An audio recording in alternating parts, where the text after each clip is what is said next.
In the sweet county Limerick, one cold winter's night, oh, the turf fires were burning when I first saw the light.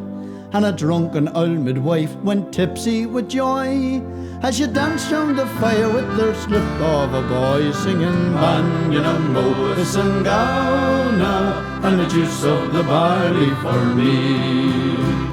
Oh, when I was a gossoon of 8 years or so, with me turf and me primer to school I did go, to a dirty old schoolhouse without any door, where lay the schoolmaster blind drunk on the floor, singing Banyan Moses and Gowna and the juice of the barley for me.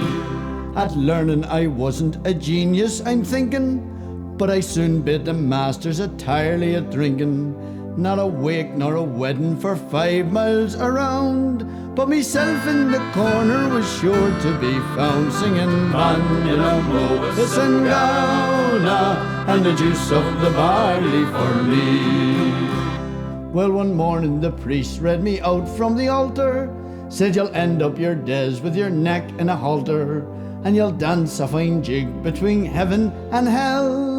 And his words they did fright me, the truth for to tell, singing Banyan Moses and Gowna and the juice of the barley for me. So next morning, as soon as myself I did wake, I went down to the vestry the pledge for to take, and there in the room sat the priests in a bunch, round a big roaring fire drinking tumblers of punch, singing Banyan Moses and Gowna and the juice of the barley for me. Singing Banyan Moses and Gowna and the juice of the barley for me.